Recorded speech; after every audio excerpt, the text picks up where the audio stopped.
நாம் பார்க்கின்றோம். எனவே இன்றைய பள்ளிக்கூடம் நிகழ்ச்சி முஸ்லிம் விவாகரத்து சட்டம் சீர்திருத்தத்தின் தேவையும் என்கின்ற தலைப்பிலே அலச இருக்கின்றது.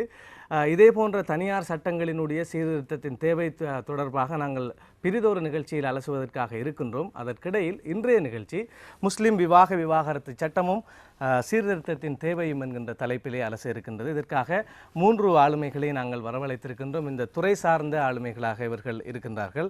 அந்த அடிப்படையில் நான் மூவரையும் ஞாபகப்படுத்திக் கொண்டு நிகழ்ச்சிக்குள் நுழையலாம் என்றிருக்கின்றேன்.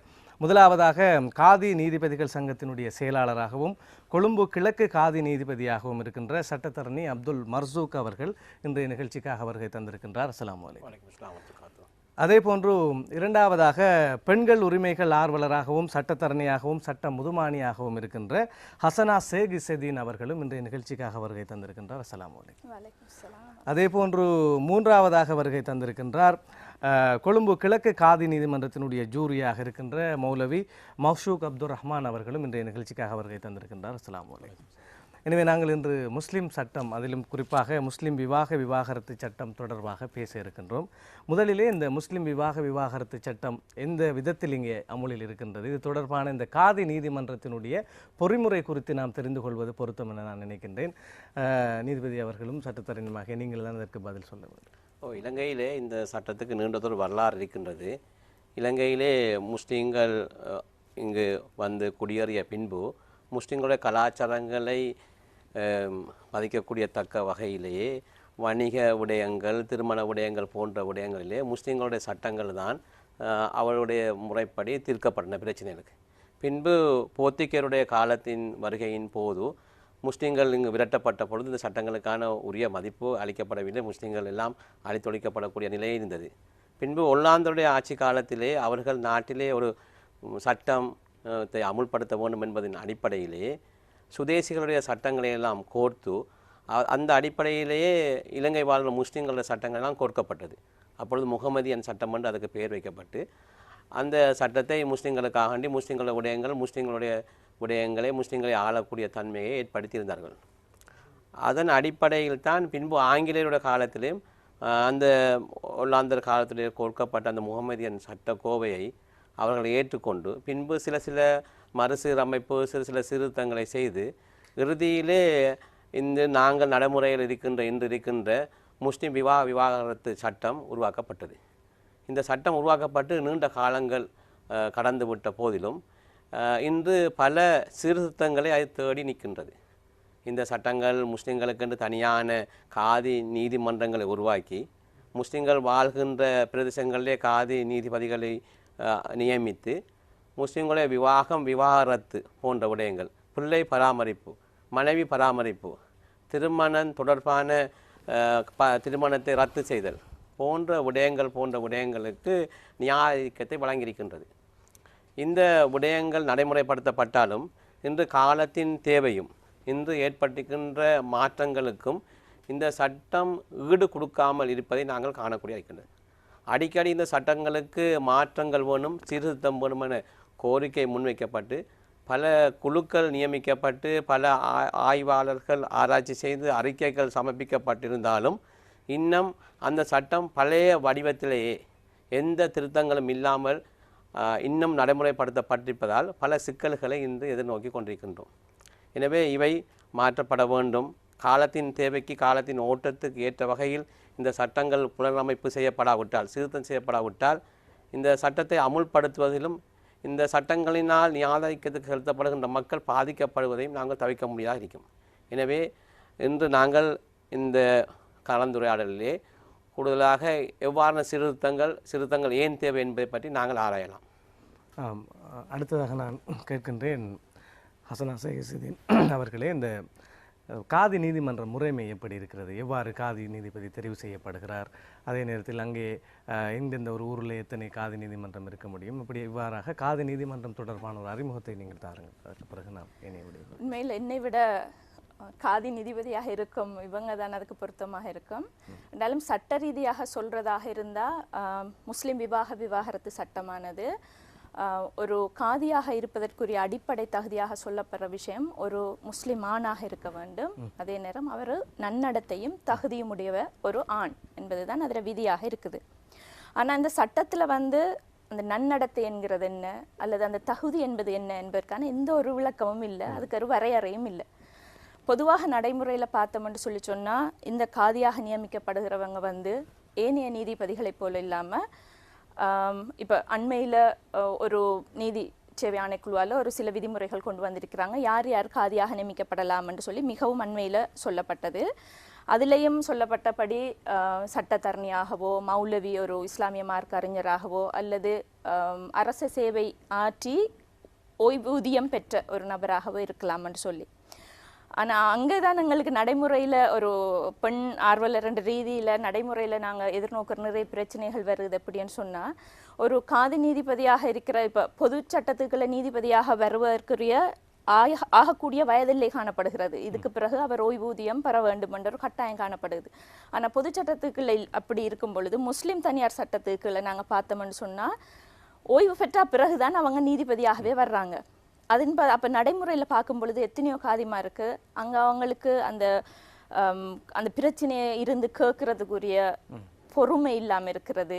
அந்த நேரம் நடைமுறையில் இருக்கிற சிக்கல்கள் அல்லது நடைமுறை யதார்த்தங்களை பற்றி புரிந்து கொள்ளக்கூட இயலாத சில தன்மைகள் காணப்படுது. நான் எல்லா காதி நீதிபதிகளையும் அப்படி சொல்லல, ஆனால் இப்படி எத்தனையோ சம்பவங்கள் அங்கே நடைமுறையில் காணப்படுகிறது. இதுவும் இந்த காதி நீதிபதிகள் பெண்கள பிரச்சனைகளை பற்றி அல்லது நடைமுறையில் பார்த்தீங்கன்னு சொல்லி சொன்னால் பெண்கள் வந்து அவங்களோட தரப்பு எடுத்து சொல்ல இயலாத ஒரு நிலைமை காணப்படுகிறது. ஆண்கள் தான் நீதிபதியாக இருக்கிறபடியால் அந்த முஸ்லீம் தனியார் சட்டத்துக்குள்ள வரும் ஒரு பெண் வந்து விவாகரத்தை கோரும் பொழுது ஆணுடைய துருநடத்தை அல்லது அவ எப்படி மோசமாக நடத்தப்பட்டா என்பதை பற்றின சொல்றதும் ஒரு அடிப்படை விவாகரத்துக்காக காணப்படுற ஒரு ஏற்பாடு காணப்படுது. ஆனால் எத்தனையோ பெண்கள் திரும்ப எங்கள்கிட்ட வந்து கதைக்கும் போது சொல்லுவாங்க, நான் எப்படி சொல்றது அவர்கிட்ட போய் எனக்கு சொல்றதுக்கு, ஏன்னா எங்களோட முஸ்லீம் எங்களோட சமூக அமைப்பிலே அந்த பெண்ணை நாங்கள் கணவன் குறை கதைக்கிறதோ அல்லது வெளிப்படையாக எங்களுக்கு நடக்கிற விஷயங்களையோ கதைக்கிற ஒரு உரிமையோ அல்லது அப்படி ஒரு வெளிப்படை இல்லை. ஆகவே ஒரு ஆணா இருக்கும் போது அவர்கிட்ட போய் நான் எனக்கு என்னென்ன நடந்தேன்னு சொல்லி எனக்கு சொல்ல இயலாது என்ற பிரச்சனைகள் இருக்குது.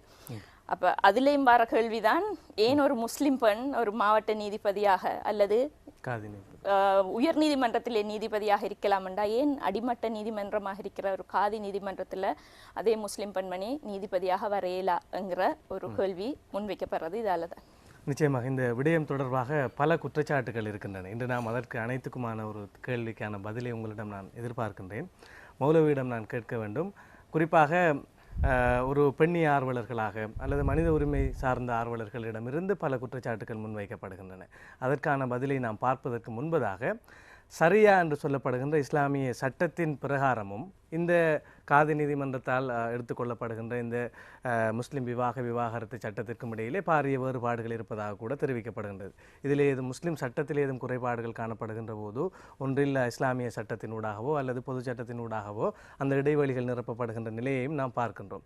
நீங்கள் ஒரு சட்டம் சரிவர தெரிந்த ஒரு மௌலவி என்கின்ற அடிப்படையிலும் அதே நேரத்தில் இந்த காதி நீதிமன்றத்தின் ஜூரியாக இருப்பதன் அடிப்படையிலும் இந்த இரண்டு சட்டங்களுக்கும் இடையிலான, அதாவது சரியா சட்டத்திற்கும் அதே போன்று இந்த காதி நீதிமன்றங்களிலே கையாளப்படுகின்ற முஸ்லிம் விவாகரத்து சட்டத்திற்கும் இடையில் உள்ள வேறுபாடுகள் என நீங்கள் எதை பார்க்கிறீர்கள்? பிஸ்மில்லாஹிர் ரஹ்மானிர் ரஹீம்.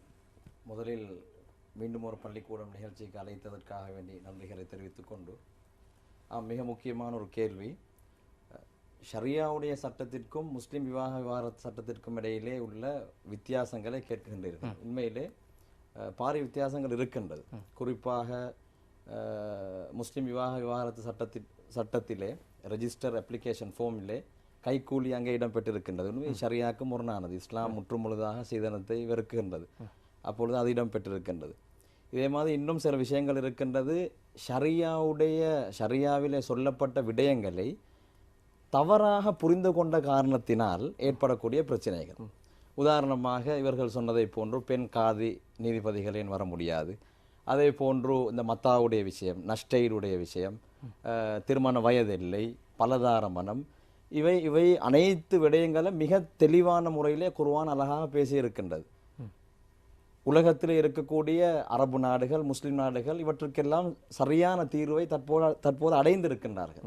ஆனால் இலங்கையில் மாத்திரம்தான் இந்த விஷயங்கள் நடைமுறைக்கு வராமல் இருக்கின்றது. எனவே இதற்குரிய மிக பிரதான காரணமாக நான் காணுவது ஒரு ஃப்ளெக்சிபிளாக பொதுப்படையாக இந்த குர்ஆனுடைய அர்த்தங்களை புரியாமையும் அதே போன்று இலங்கையிலே தொன்று தொட்டு இதுவரைக்கும் சில கருத்து சுதந்திரம் இல்லை. நாங்கள் என்ன சொன்னாலும் சில குர்ஆனுக்கு சில அர்த்தங்களை சொல்லக்கூடிய நேரத்திலே பெரும்பான்மைக்கு முரணான ஏதாவது ஒரு விடயங்களை சொல்லக்கூடிய நேரத்திலே அந்த சொல்லக்கூடியவரை விமர்சிப்பதை தவிர அவர் சொல்லக்கூடிய விடயத்தில் எந்த அளவு தூரம் உண்மை இருக்கின்றது என்பதை பார்ப்பதில்லை. தொடர்ந்து பேசக்கூடிய நேரத்தில் நான் ஒவ்வொன்றாக சொல்லுகின்றேன். இந்த பலதார மனம் என்பது வெறுமனே ஒரு அங்கீகாரம் மாத்திரம்தான். இது என்னத்துக்கு வழங்கப்பட்டது? இது உஹது யுத்தத்திலே அதிகமான ஆண்கள் கொலை செய்யப்பட்டார்கள், ஷஹீதாக்கப்பட்டார்கள். அப்போது பெண்கள் விதவையானார்கள், குழந்தைகள் பராமரிப்போர் இல்லாமல் ஆனார்கள். இவர்களை பராமரிப்பதற்கு பெண்களுடைய உரிமையை பாதுகாப்பதற்காகவே வழங்கப்பட்ட வெறும் ஒரு அனுமதி. இதை இன்று எப்படி செய்கின்றார்கள்? அதே போன்று இந்த திருமண வயதில்லை. இஸ்லாத்திலே பருவ வயது அடைதல் என்பது மாத்திரம்தான் அங்கே சொல்லப்பட்டிருக்கின்றது. இந்த பருவ வயதுக்கு சரியான ஒரு இது இன்று வரைக்கும் இலங்கையிலே ஒரு வயதிலே நியமிக்கப்படவில்லை. இது நியமிக்கப்பட வேண்டும். ஏனைய இஸ்லாமிய நாடுகளிலே, பங்களாதேஷிலே, ஈஜிப்டிலே, சிரியாவிலே, மலேசியாவிலே எல்லாம் சட்ட சீர்திருத்தங்கள் கொண்டு வரப்பட்டு அதாவது நடைமுறையிலும் இருக்கின்றது. டியூனேசியாவிலே, தூனுஸிலே பலதார மனம் ரத்து செய்யப்பட்டு விட்டது, ஒரு குர்ஆன் ஆயத்தை மையமாக வைத்து. எனவே என்னுடைய சுருக்கமான பதில் உங்களுடைய கேள்விக்குரிய ஷரியாவுடைய சட்டத்தையும் முஸ்லிம் விவாகரத்து சட்டத்தையும் சரியான முறையில் இவர்கள் புரிந்து கொள்ளவில்லை என்பதுதான். நிச்சயமாக பல கேள்விகள் இருக்கின்றன. என்னென்ன விடயங்களிலே நாம் சீர்திருத்தம் செய்ய வேண்டும் என்பதாகவும் யார் இதை செய்ய வேண்டும் என்பதாகலாம் ஆரோக்கியமான கேள்விகள் நிறைய இருக்கின்றன. முதலாவதாக நான் உங்களிடம் கேட்கின்றேன், இந்த இளவயது திருமணம் என்பது இப்பொழுது ஒரு பாரிய பிரச்சனை, பல சமூகத்தால் முன்வைக்கப்படுகின்ற ஒரு முக்கியமான ஒரு பிரச்சனை. ஆக குறைந்த திருமண வயது எல்லை என்பது சர்வதேச ரீதியாக அங்கீகரிக்கப்பட்ட எல்லையையும் தாண்டி 12 வயது அதைவிட குறைவு காதி நீதிபதி ஒருவருடைய அனுமதி இருந்தால் 12 வயதுக்கும் குறைவான ஒருவர் கூட திருமணம் செய்து கொள்ளலாம் என்கின்ற அனுமதி என்பது அது முற்றிலும் ஒரு மனித உரிமை மீறலாக கூட சிலரால் முன்வைக்கப்படுவதை நாம் பார்க்கின்றோம். இன்று மருத்துவ ரீதியாக கூட ஒரு தாய்மையை சுமக்க முடியாத ஒரு பருவமாகவும் இன்னும் பல்வேறு இன்னல்களை சந்திக்கின்ற ஒரு விடயங்களுக்கான அடிப்படை காரணமாக இந்த இளவயது திருமணம் எல்லாம் முன்வைக்கப்படுகிறது. எனவே நீங்கள் ஒரு காதி நீதிபதியாக நீங்கள் சொல்லுங்கள், இந்த விடயங்களை நீங்கள் எப்படி காதி நீதிமன்றங்களில் கையாள்கிறீர்கள்? இதில் உள்ள குறைபாடுகளை எப்படி நாம் நிவர்த்திக்கலாம் என்பதாக நீங்கள் அடையாளம் காண்கிறோம். இலங்கையில் தற்போது அமலில் இருக்கின்ற இந்த விவாகரத்து சட்டத்தின் அடிப்படையிலே ஒரு பெண்கள் கல்யாணம் முடிப்பதற்கான ஒரு வயதில் நிர்ணயிக்கப்படவில்லை. ஒரு இடத்திலே சொல்லப்பட்டிருக்கின்றது 12 வயதுக்கு கீழ்ப்பட்ட பெண் கல்யாணம் முடிப்பதாக இருந்தால், திருமணம் செய்வதாக இருந்தால் காதி நீதிபதியுடைய அனுமதி தேவை என்று மட்டுமே சொல்லப்பட்டிருக்க தவிர பெண்கள் ஆண்கள் கல்யாணம் முடிப்பதற்கான ஒரு வயதில் இல்லை. இன்று உலகளாவிய ரீதியிலே இன்று திருமணத்துக்கான வயதில்லை எல்லா நாடுகளிலுமே ஒரு கட்டுப்பாட்டுக்கு ஒரு மட்டுப்பாட்டுக்கு வந்திருக்கின்றது. அதுக்கு காரணம் அந்த சீடோ என்று சொல்லுகின்ற அந்த ஐக்கிய நாடுகள் சபையினுடைய பெண்களுக்கு எதிரான அந்த பட்டயத்தின் ஊடாக எல்லா நாடுகளும் அதை பின்பற்ற வேண்டும் என்ற அடிப்படையிலே, அந்த ஒப்பந்தத்தின் அடிப்படையில் இன்று எல்லா நாடுகளிலும் ஒரு குறைந்த வயதிலேயே நிர்ணயித்திருக்கின்றார்கள். அநேகமான முஸ்லிம் நாடுகளிலும் இந்த வயதிலே நிர்ணயிக்கப்பட்டிருக்கின்றது. ஆனால் இலங்கையில் நான் ஏற்கனவே சொன்னபடி இந்த சட்டங்களில் எந்த மாற்றங்களும் கொண்டு வராதபடியால் இன்னும் அந்த வயதிலே அவ்வாறே இருக்கின்றது. இது முஸ்லிம்களுக்கு மாத்திரமே ஏற்புடையதான ஒரு விடயமாக இருக்கின்றது. ஏனைய சமூகங்களுக்கான வயது 18 வயதாக பருவ வயதாக குறிக்கப்பட்டிருக்கின்றது. எனவே இன்று இந்த சிறிய வயதில் இருப்பதால் காரணமாக இன்று சிறிய வயதிலே திருமணம் செய்கின்றவர்கள் ஏன் திருமணம் செய்கின்றோம், எதற்காக திருமணம் செய்கின்றோம், திருமணத்துடைய முக்கியத்துவங்கள், அது சிறப்பு அம்சங்கள் போன்றவற்றை எதுவுமே அறியாமல் சிறு வயதிலேயே காதி நீதிமன்றத்துக்கு வந்து விவாகரத்து பெறுவதன் மூலமாக அவர்கள் சிறிய வயதிலேயே தாய்மை அடைந்து அல்லது 1-2 பிள்ளைகளுக்கு தாய்மையாக இருந்து கைவிடப்பட்ட அனாதரவாக்கப்பட்ட நிலையை நாங்கள் என்று காண்டு கொண்டிருக்கிறோம். இது ஒரு பரிதாபமான நிலை. ஏனென்றால் ஒரு திருமணம் செய்வதென்பது அது ஒரு இன்ஸ்டிடியூஷன், அதை பற்றி அவர்களுக்கு அறிவிக்க வேண்டும். முஸ்லிம் சமுதாயத்திலும் திருமணம் ஏன் நடப்பது என்பதற்கான பயிற்சிகளோ அந்த பயிற்சி நிகழ்ச்சிகளோ இல்லை. ஏனைய சமூகத்திலே திருமணத்துக்கு முந்திய ப்ரீ மேரேஜ் கவுன்சிலிங் என்று சொல்வார், திருமணத்துக்கு முந்திய சில ஆலோசனை பெறக்கூடிய வழிகாட்டல்கள் இருக்கின்றன. எங்களுடைய இஸ்லாமிய சமூகத்திலே இலங்கையில் அவ்வாறான வழிகாட்டல் எதுவுமே இல்லை. நாங்கள் பெற்றோர்கள் தங்களுடைய வசதி வாய்ப்புக்கு ஏற்ற மாதிரி தங்களுடைய தேவைகளுக்காக வேண்டி தங்களுடைய பெண் பிள்ளைகளுடைய அனுமதி அல்லது அனுமதி இல்லாமல் திருமணங்களை செய்து விடுகிறார்கள். காலப்போக்கில் அந்த திருமணங்கள் நிலைத்து நிற்காமல் குலைந்து காதி நீதிமன்றத்துக்கு வந்து விவாகரத்துக்களை பெறுகின்ற நிலைமையிலே பார்க்கின்றோம். அப்பொழுது இளம் வயது இந்த தாய்மார்களுக்கு தங்களோட குடும்பத்தை நாளாந்து நடத்தி கொள்ள முடியாத ஒரு நிலை இருக்கின்றது. எனவே இதை மாற்ற வேண்டும் என்பதில் எல்லோருக்கும் கருத்து வேறுபாடு இல்லை, இது மாற்றத்தான் வேணும். ஆனால் இருப்பினும் சில உலமாக்கள் மத்தியிலே அல்லது சில மார்க்க அறிஞர்கள் இறையியலாளர்கள் மத்தியிலே இது கருத்து வேறுபாடு இருக்கின்றது. அவர்கள் சொல்கிறார் இதை மாற்றக்கூடாது. அவர்கள் சொல்றது காரணம் ஒன்று, ஆயிஷா நாயகி நபி அவர்கள் திருமணம் இளம் வயதிலே செய்தார்கள். அப்படியா இருந்தாலும் நாங்கள் அந்த அவர்களுடைய கருத்துக்களுக்கும் நாங்கள் செவி மறுத்தாலும் சீர்திருத்தம் செய்கின்ற பொழுது நாங்கள் ஒரு ஏற்பாட்டுக்கு வரலாம். அதாவது திருமணம் செய்வதற்கான ஒரு வயதெல்லை இவ்வாறு தான் இருக்க வேண்டும் என ஒரு வயதெல்லையை நிர்ணயித்து எக்ஸப்ஷனல் சர்க்கம்ஸ்டன்ஸ் சொல்வார், விதிவிலக்கான சந்தர்ப்பங்கள், விதிவிலக்கான சந்தர்ப்பங்களிலே காதி நீதிபதியினுடைய அனுமதியை பெற்று விரும்பியவர்கள் திருமணங்களை செய்து கொள்ளலாம் என்று. அப்பொழுது நாங்கள் செய்கின்ற பொழுது மற்றவர்கள் எங்களுடைய சட்டங்களிலே இன்றைய நடைமுறைக்கு ஏற்புடையதாக இல்லை என்பதை விமர்சிப்பதிலிருந்து நாங்கள் தவித்துக் கொள்ள முடியாது. அப்படியான ஒரு நல்ல சீர்திருத்தத்தை செய்கிறது நல்லமென நான் கருதுகிறேன் என்னுடைய அனுபவத்தில். அதாவது சில வேளைகளிலே இளம் வயதுடையவர்கள் பாலியல் வல்லுறவுக்கோ அல்லது அவர்கள் துன்புறுத்தப்பட்டோ அல்லது திருமணம் செய்ய வேண்டிய ஒரு கட்டாய நிலைக்கு உள்ளாக்கப்படுகின்ற பொழுது சட்டத்திலே கடுமையாக இடம் இல்லாமல் இருந்தால் ஒன்றும் செய்ய முடியாது. எனவே எல்லா சட்டத்திலேயும் விதி விலக்கு என்பது இருக்கிறது, எக்ஸப்ஷனல் சர்க்கம்ஸ்டன்ஸ் சொல்வார்கள். அந்த விதிவிலக்குக்கு உட்படுகின்றவர்களுக்கு காதி நீதிபதியுடைய அல்லது அதிகாரம் பொருந்திய ஒரு அதிகாரியுடைய அனுமதியை பெற்று செய்யலாமே தவிர ஏனையவர்களுக்கெல்லாம் ஒரு குறிப்பிட்ட வயதில் குறைந்த வயதில் இருக்க வேண்டும் என்பதில் நான் அதை ஆதரிக்கின்றேன். அது கட்டாயம் செய்தும் ஆக வேண்டும். எப்படியும் நாங்கள் எங்களுடைய நாடு இந்த சீடோ என்ற இந்த இதுக்கு நாங்கள் கைச்சாத்திட்டிருக்கின்றோம், எல்லா சரத்துக்களையும் நாங்கள் ஏற்றுக்கொண்டிருக்கின்றோம். அடிக்கடி இந்த சீடோ இந்த அமைப்பினுடைய கூடுகின்ற கூட்டங்களில் இலங்கை இந்த வயதில்லை திருமண வயதில், அதுவும் குறிப்பாக இஸ்லாமிய மக்களுடைய சட்டத்தின் அடிப்படையில் வயதில்லை நிர்ணயிக்கப்படவில்லை, இது மாற்றி அமைக்கப்பட வேண்டும் என்று இலங்கைக்கு நிர்பந்தங்கள் கொடுக்கப்பட்டிருக்கின்றன.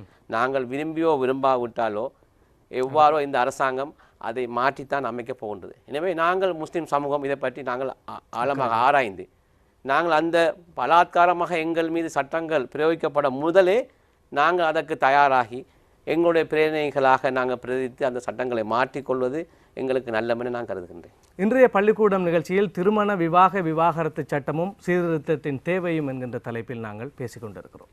ஆக குறைந்த திருமண வயது என்பது தொடர்பாக ஆயிஷா நாயகியை காரணம் காட்டுகின்றார்கள் என்ற கருத்தை சொல்லியிருந்தீர்கள்.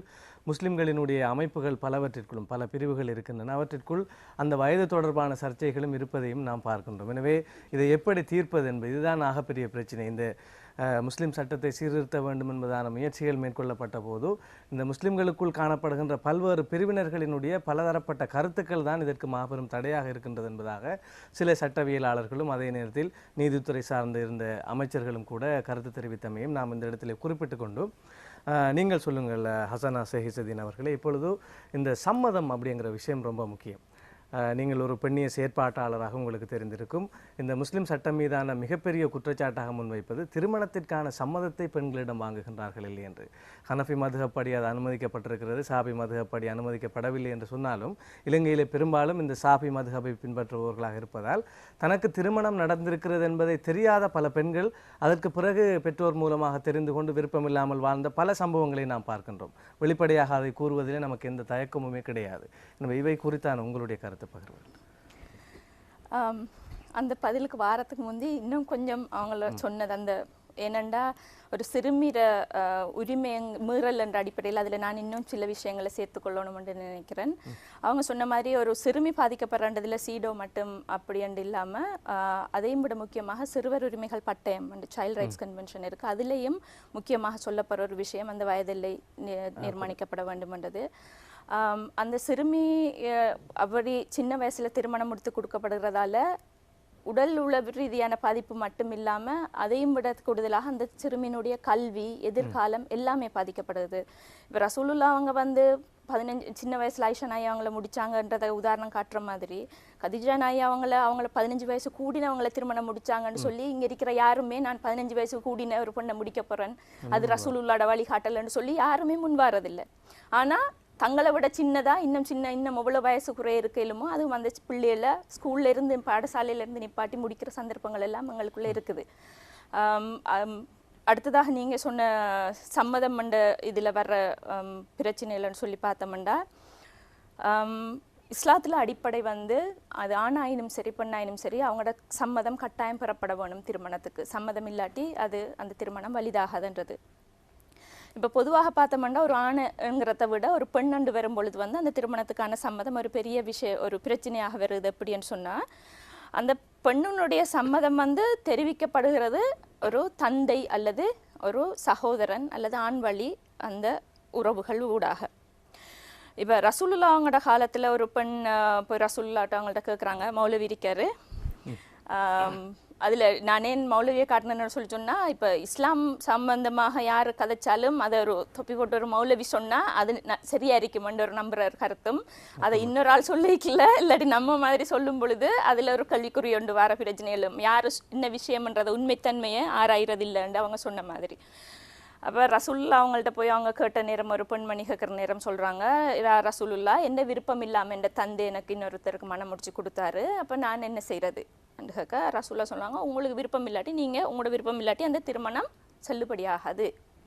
இன்னொரு பெண்மணி போய் கேட்குறாங்க, யார் ரசூலுல்லாஹ் இன்னைக்கு 2 வரன் வந்திருக்குது, ஒருத்தர் இளைஞர் அவருக்கு வசதி இல்லை, மற்றவர் வந்து ஒரு வயசு போனால் ஆனால் அவர் ஒரு செல்வந்தர், இந்த வாப்பா என்ன செய்கிறாரு, எனக்கு அந்த வயசு கூடினவரை திருமணம் முடிச்சு வைக்க விரும்புகிறாரு, நான் என்ன செய்ய, எனக்கு அதில் விருப்பம் இல்லை. அப்போ ரசூலுல்லாஹ் சொல்கிறாங்க, உங்களுக்கு யார் விருப்பமோ நீங்கள் அவரை தான் முடிக்கிறது. அப்போ இவர்த்தடைய வலியாக இருக்கிறது அந்த தந்தை. அப்போ அந்த வலியாக இருக்கிற தந்தை விரும்பினதாக இருந்தாலும் அது இல்லை, இங்கே மணப்பென்ற சம்மதம் என்பது அதுதான் முக்கியம் என்று சொல்லி ரசூலுல்லாஹோட நிறைய ஹதீஸ்கள் அதுக்கு ஆதாரபூர்வமாக இருக்குது. ஆனால் நடைமுறையில் பார்த்தோம்னு சொல்லி சொன்னோம்னா எங்கட முஸ்லீம் தனியார் சட்டத்துக்குள்ள இவ்வாறு இந்த பெண்ணுடைய சம்மதம் வந்து வலிதாரரூடாக தெரிவிக்கப்படுற சந்தர்ப்பத்தில் அதில் நிறைய பிரச்சனை வருது.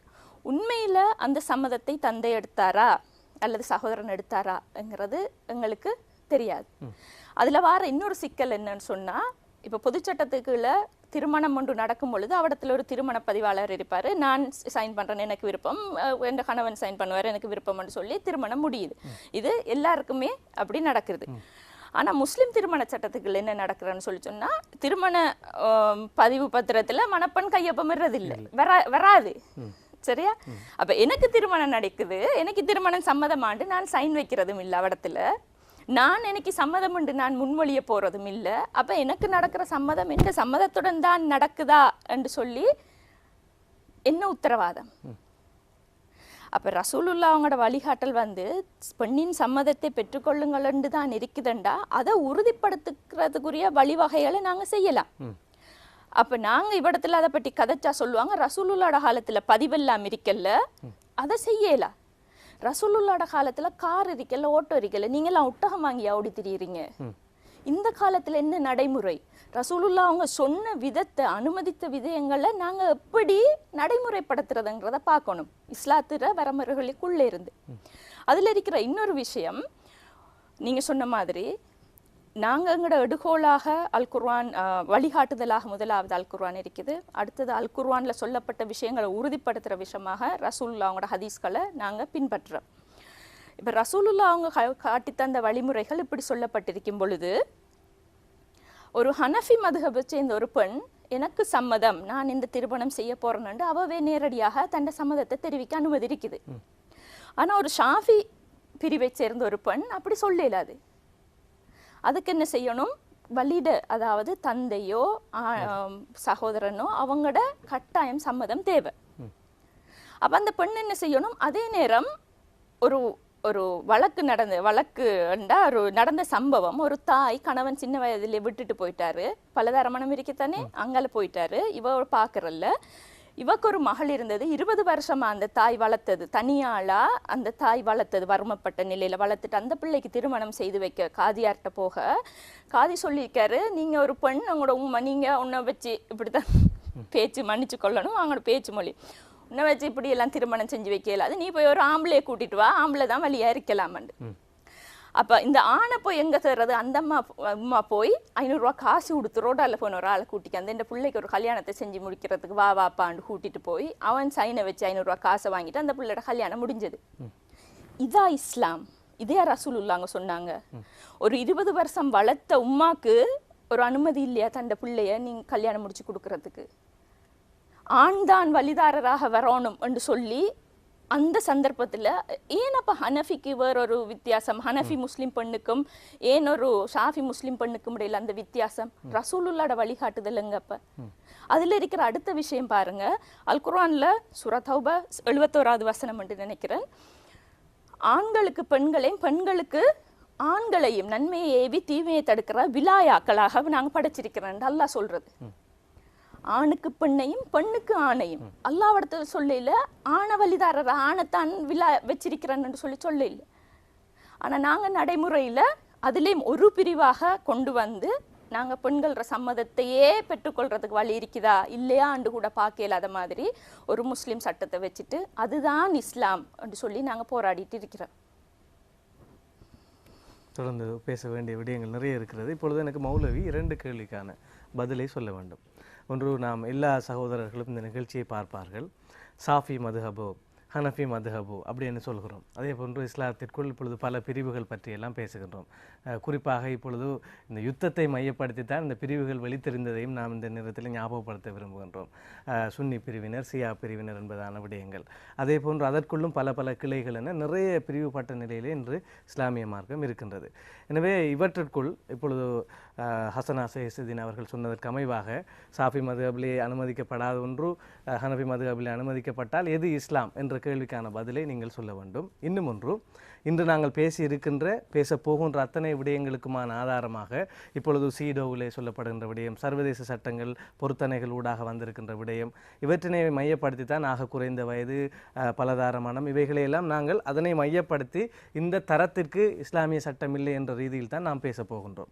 எனவே இந்த சர்வதேச தராதரங்கள், சர்வதேச பொருத்தனைகள், இவைகளில் சொல்லப்படுகின்ற விடயங்களை ஒரு இஸ்லாமியராக நீங்கள் உள்வாங்கிக் கொள்ள வேண்டுமா என்பதான ஒரு கேள்வியையும் சிலர் முன்வைக்கிறார்கள். எனவே இந்த 2க்குமான பதிலை நீங்கள் சொல்லுங்கள்.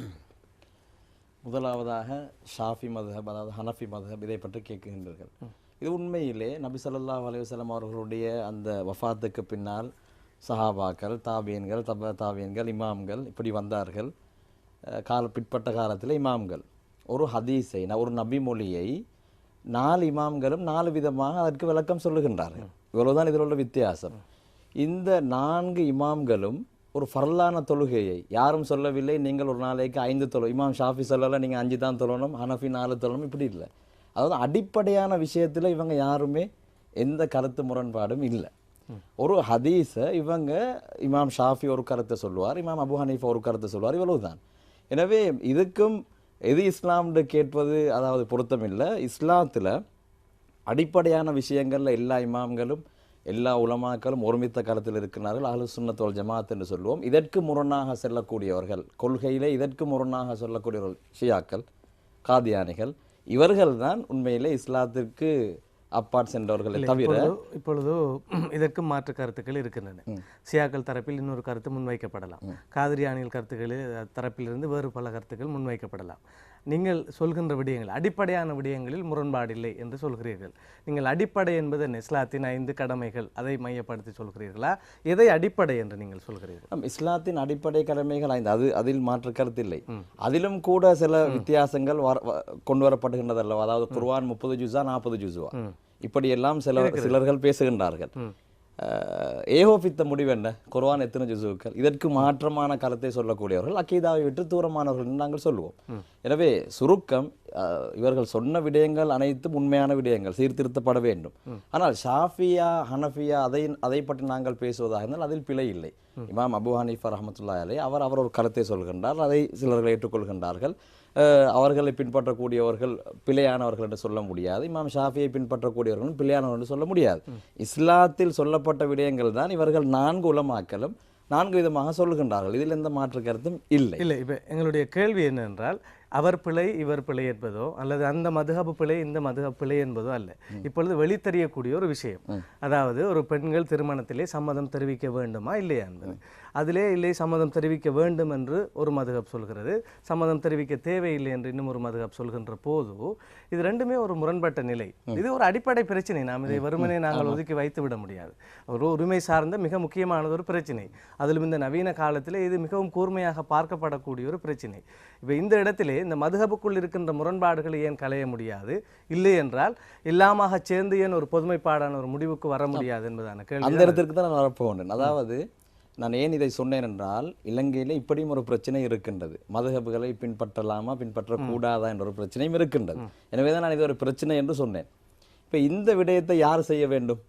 நீங்கள் சொல்கின்றீர்கள் இந்த 4 மதுஹபுகளையும் ஒரு டேபிளுக்கு கொண்டு வந்து ஏன் ஒரு சட்டத்தை கொண்டு வர முடியாது என்றால், இதை செய்வதற்கு நான் தைரியமாக சொல்கின்றேன், இலங்கை நாட்டிலே முஸ்லிம்களுடைய முதுகெலும்பு அல்லது முஸ்லிம்களுடைய உயர்ப்பிடம் எது? அகில இலங்கை ஜம்மியத்துல் உலமா. நாம் நேரடியாக அவர்களிடத்தில் சொல்கின்றோம், நீங்கள் சொன்னால் மாத்திரம்தான் நாங்கள் நோன்பு நோக்குகின்றோம், நீங்கள் சொன்னால் தான் பெருநாள் கொண்டாடுகின்றோம், நீங்கள் ஒரு அனர்த்தத்தின் போது கொடு என்றால் அள்ளி கொடுக்குகின்றோம். இந்த விடயத்திற்கும் நீங்கள் தான் முன்னுக்கு வந்து ஒரு சீர்திருத்தத்தை கொண்டு வர வேண்டும். முஸ்லிம் சட்டத்தரணிகளை ஒரு டேபிளுக்கு எடுக்க வேண்டும், உலமாக்களை புத்திஜீவிகளை எடுத்து இந்த பிரச்சனை ஏன் இவ்வளவு மக்கள் இவ்வளவு 1951களுக்கு பின்னால் இதுவரையில் சீர்திருத்தப்படவில்லை. நீங்கள் சொல்வது போன்று ஹனஃபி மதுஹபிலே அவருடைய சிக்னேச்சர் எடுக்க வேண்டும், இமாம் ஷாஃபியுடைய மதுஹபில் அப்படி எடுக்க தேவையில்லை. இதெல்லாம் சுமூகமான முறையில் தீர்க்கப்பட வேண்டிய பிரச்சனைகள். இதற்கு அதாவது தலைமைத்துவம் கொடுத்து செய்வதற்கு தகுதியானவர்கள் ஜம்மியத்துல் உலமா. எனவே தான் நான் மிக தெளிவாக சொல்கின்றேன், இந்த முஸ்லிம் விவாகரத்து சட்டத்திட்டங்களிலே சீர்திருத்தம் தேவை. ரொம்பவே அவசரமான மிக முக்கியமான ஒரு காலகட்டத்திலே இருக்கின்றோம்.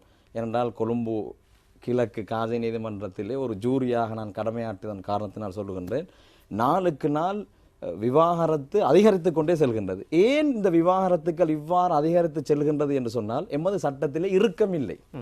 ஒருவனுக்கு எங்கு சென்று எத்தனை திருமணம் வேண்டுமா என்றாலும் முடிக்கலாம். காசியுடைய பெர்மிட் எடுக்கணுன்றது சட்டம் இல்லை. பலதார மனத்தின் போது காசியுடைய பெர்மிட் எடுக்கணுன்றது சட்டம் இல்லை. அதே போன்று விவாகரத்தின் போது நஷ்டஈடு கொடுக்க வேண்டும் என்பதும் சட்டம் இல்லை. 5 குழந்தைகளுடன் விவாகரத்து செய்துவிட்டு அந்த குழந்தைகளை நடுத்தெருவுக்கு விட்டுவிட்டு அடுத்த திருமணத்துக்கு போறாங்க.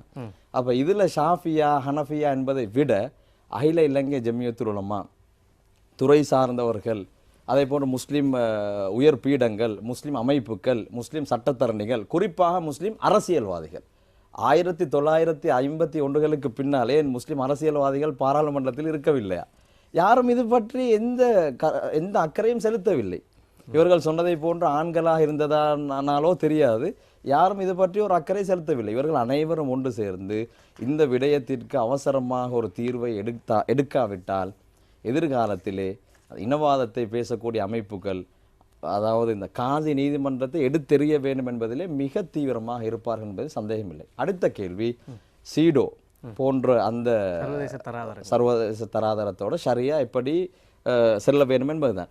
இன்று நீங்கள் பாருங்கள், முஸ்லிம் அரபு நாடுகளை பாருங்களேன், ஈஜிப்டை பாருங்கள், யமனை பாருங்கள், எல்லா அரபு நாடுகளும் இன்று அவர்கள் இந்த சீடோ செல்வதை போன்று, சீடோ அல் குர்ஆனை சீடோவாக இருக்கட்டும், எந்த அமைப்பாக இருக்கட்டும், இவர்கள் எதை சொன்னாலும் அதை நாங்கள் கூர்ந்து பார்த்தால் அல் குர்ஆனிலே அது சொல்லப்பட்டிருக்கும். அதை சரியான முறையிலே நான் ஆரம்பத்திலே சொன்னதை போன்று பிழையாக புரியாமல் அது ஃப்ளெக்சிபிளாக பொதுப்படையாக இருந்து சிந்தித்தால் கண்டிப்பாக நாங்கள் அவற்றை செயற்படுத்த வேண்டும் என்பதுதான் என்னுடைய அபிப்பிராயம். குர்ஆன் அடிப்படையில் நாம் தீர்வு எடுக்கின்ற போது நீங்கள் சொல்கின்றீர்கள் சர்வதேச தராதரத்தை ஒத்ததாக அது இருக்கும் என்பதாக நீங்கள் உட்கடையாக சொல்கிறீர்கள். இப்பொழுது சொல்லுங்கள் திரு அப்துல் மர்சூக் அவர்களே, இப்பொழுதும் நிறைய விடயங்கள் இந்த சீர்திருத்தம் தொடர்பாக அவர் சொன்ன ஜம்மியத்துல் உலமா தொடர்பாக எல்லாம் நாம் பேச வேண்டும். அதற்கிடையிலே என்னென்ன பிரச்சனைகள் இருக்கின்றது என்பதை அடையாளப்படுத்துவோம். பலதாரமனம் ஒரு முக்கியமான ஒரு பிரச்சனை. இப்பொழுது அது ஒரு திருமணம் என்பது ஒரு சொர்க்கத்தில் நிச்சயிக்கப்படுவதாகலாம் சொல்வார்கள். திருமணம் என்பது முறியப்படாத பந்தம் என்றெல்லாம் பல சமூகங்கள் மத்தியில் அதற்கான ஒரு உயர்ந்த மதிப்பீடு இருக்கும்.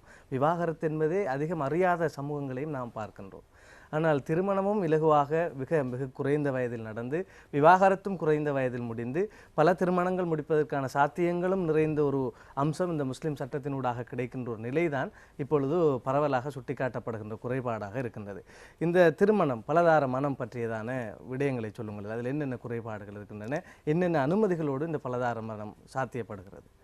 இலங்கையில் இருக்கிற சட்டத்தின் அடிப்படையில் ஒரு முஸ்லிம் சட்டத்தால் ஆளப்படுகின்ற ஒரு ஆண் இன்னொரு ரெண்டாவது அல்லது பலதார திருமணம் செய்ய வேண்டுமா இருந்தால் அவர் வசிக்கின்ற பிரதேசத்தில் இருக்கின்ற காதி நீதிபதியிடம் சென்று அங்கு அதுக்கான விண்ணப்பத்தை சமர்ப்பித்த பின்பு காதி நீதிபதி அந்த விண்ணப்பத்தை படிவங்களை அவர் அந்த திருமணத்துக்காக வேண்டி விண்ணப்பித்திருக்கின்ற அந்த மாப்பிள்ளை இருக்கின்ற ஜும்மா பள்ளியிலும் முதலாவது மனைவி இருக்கின்ற ஜும்மா பள்ளியிலும் கல்யாணம் முடிப்பதற்காக உத்தேசித்திருக்கின்ற மனைவி இருக்கின்ற ஜும்மா பள்ளியிலும் போர்டுகளிலே போடுவதற்கான ஏற்பாடுகளை செய்ய வேண்டும் என்று சொல்லப்பட்டிருக்கின்றது.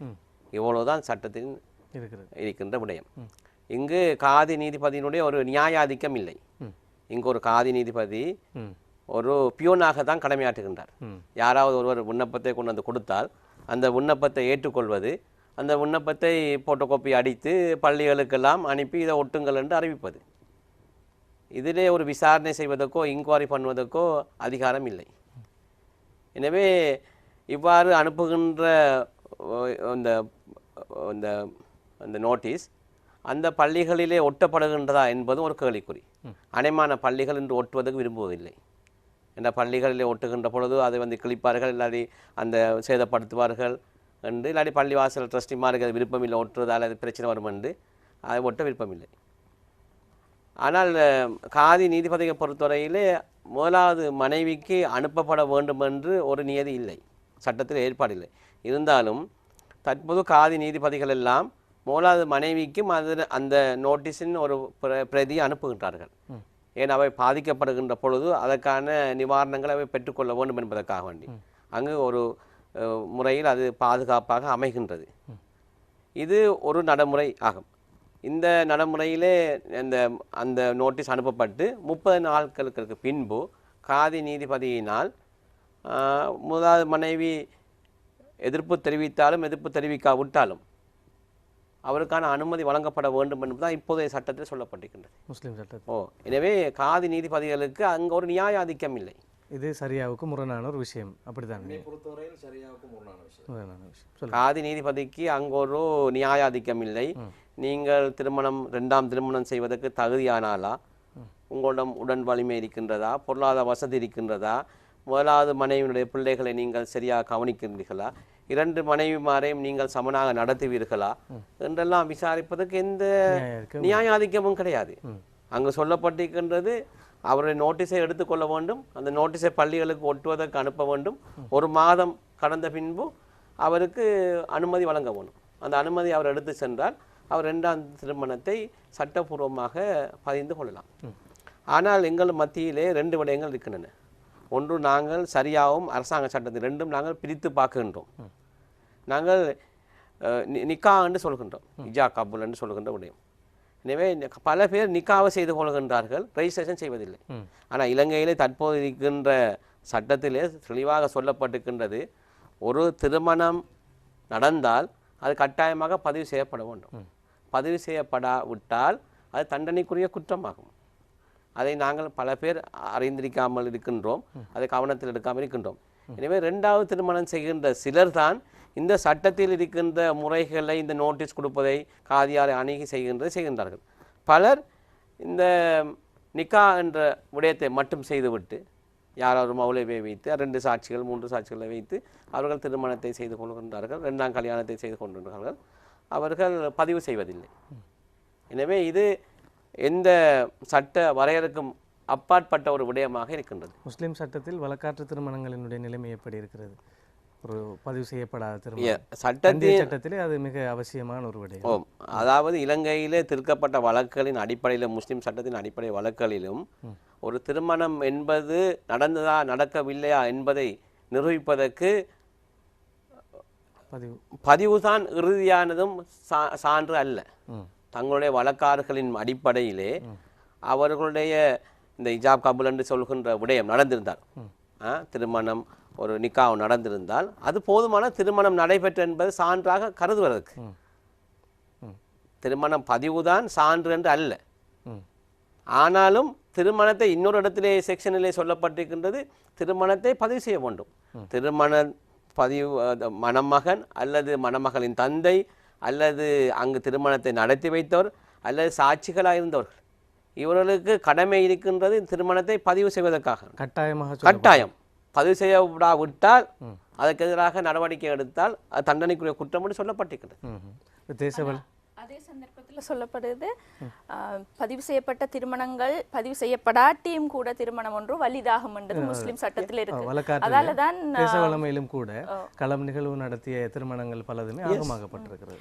அதாவது ஒரு திருமணத்தின் மூலமாக ஒரு பிள்ளை புறப்பட்டிருந்தால் அங்கு திருமணம் பதியப்படாவிட்டாலும் அது கலாச்சார அடிப்படையிலே பாரம்பரிய அடிப்படையிலே திருமணம் ஒன்று நடைபெற இருந்தால் சகல விடயங்கள் இருந்தால் அது வலுவான திருமணம், சட்ட ரீதியாக ஏற்றுக்கொள்ளப்பட வேண்டிய திருமணம். பதிவு என்பது வேறு, சட்ட ரீதியாக திருமணத்தை ஏற்றுக்கொள்வது என்பது வேறு. ஆனால் இப்பொழுது நடைமுறையிலே இப்பொழுது பெண்கள் மருத்துவமனைக்கு செல்கின்ற பொழுது, பெண்களை அந்த பிள்ளைகள் பிரசவத்துக்காக வேண்டி செல்கின்ற பொழுது அல்லது பாடசாலை அனுமதிக்கப்படுகின்ற பொழுது இவ்வாறான இடங்களிலெல்லாம் திருமணத்தின் பதிவு கட்டாயப்படுத்தப்படுகின்றது. எனவே பதிவு செய்யாமல் இரண்டாம் திருமணம் செய்வதற்கான ஒரு இக்கட்டான நிலை இப்பொழுது உருவாகி இருக்கின்றது.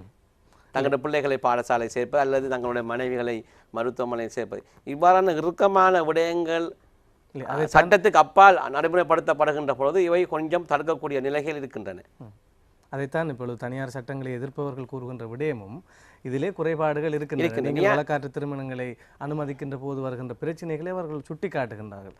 ஆனால் எங்களுடைய வழக்காறு என்பது எங்களுடைய அடையாளம், அதற்கான அனுமதியை தனியார் சட்டங்கள் மூலம் தந்ததைத்தான் நாம் இப்போது வரப்பிரசாதமாக பேசுகின்றோம்.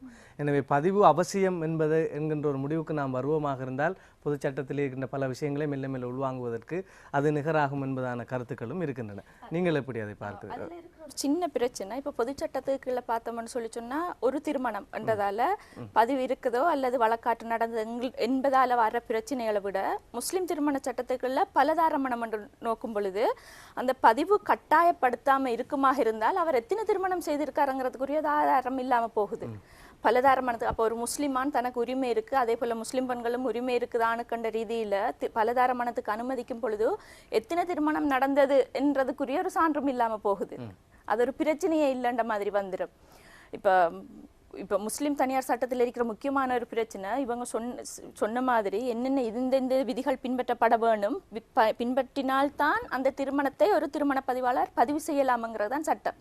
அவை பதிவு செய்யாம அவர் இந்த நோட்டீஸ் கொடுக்காம இந்த அறிவித்தல் எதுவும் செய்யாம அவர் திருமணம் செய்யலாம்.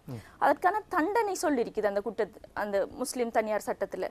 என்னன்னு நினைக்கிறீங்க தெரியுமா? 1951ஆம் ஆண்டு இயற்றப்பட்ட சட்டம். அதுல ஆகக்கூடின தண்டனை 100 ரூபா காசு, 50 ரூபாயிலிருந்து 100 ரூபா.